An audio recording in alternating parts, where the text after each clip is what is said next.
Assalamu alaikum students. I hope you all are doing well by the grace of Almighty Allah. Today we are going to start a new topic and that is of figures of speech. So let's start the topic. She sells seashells by the seashore. How can a clam cram in a clean cream can? Susie works in a shoe shop. Where she shines, she sits, and where she sits, she shines. I saw a kitten eating chicken in the kitchen. We surely shall see the sun shine soon. There is a question that why do we use tongue twisters like the list of questions is long? Why the tongue twisters? Why poems with tongue twisters? Why the walls of the houses are painted? Why spices are added to the food? But trust me, the answers of these all questions are so simple. Doing this all basically add additional flavor to everything. But if we specifically talk about the beautification of language and literature, we have to use some techniques by showing some magic of words. And trust me, this magic of words is called the figure of speech. So finally we have reached to the short and simple definition that is figure of speech is a literary tool to enrich the power of language, which helps the poets to convey their ideas more effectively. Now I know you all must be thinking about the types of figures of speech. But don't be worried. Let's discuss all the types of figures of speech one by one with the help of the examples. First of all, let's discuss all the types of figures of speech.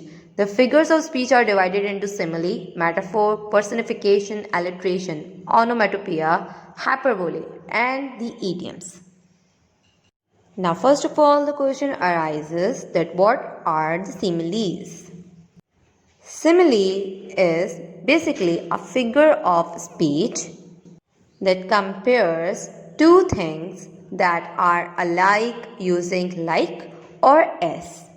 In this comparison, at least one point is always common.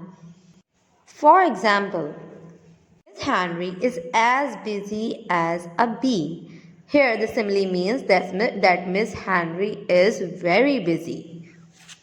You were as brave as a lion. Here it means you were very brave.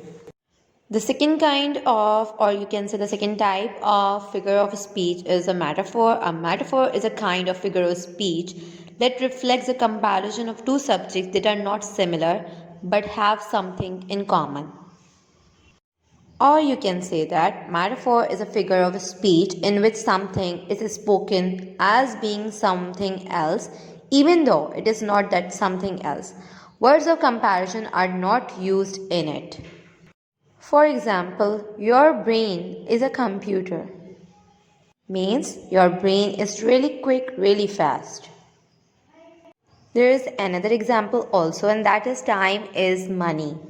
Here, it means that time is as important or as expensive as the money. Now, the third type of figure of speech is personification. Personification is a figure of speech in which a thing, an idea, or an animal is given human attributes. The non human objects are portrayed in such a way that we feel they have the ability to act like human beings. Now, let's discuss the example of personification, and the example is the flowers danced in the gentle breeze. Now, let's move to the fourth type of figure of speech, and that is hyperbole. Hyperbole is basically an unreal exaggeration to emphasize the real situation. Now let's move to the example so it will be more easy for you to understand. Your suitcase weighs a ton. Here it means that your suitcase was having a really heavy weight. Now another type, alliteration. Alliteration is derived from a Latin word lettera, means letters of alphabets in which a number of words having the same first consonant sound occur together in a series. For example, a big bully beats a baby boy. It's the same as the tongue twister that we did in the starting. Another type, and a really interesting one, onomatopoeia. An onomatopoeia refers to words that sounds like their meanings.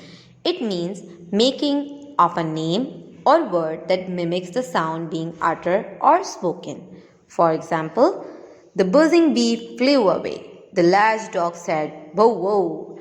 There are a number of sounds which we usually come across. If you find any of the sound in poetry, no doubt they will be onomatopoeia. Now, what is an idiom? An idiom is a fixed combination of words that has a particular meaning which usually cannot be guessed from the meaning of the individual words themselves. Like, it's raining cats and dogs. Here, the words of the idiom are not showing the actual meaning of the idiom. It's raining cats and dogs actually just mean it's raining really hard or heavy. One thing that you should remember is an idiom is a phrase or a fixed expression that has a figurative meaning. This was all for today. I hope you all have understood the topic well. I'll be back soon with a new topic.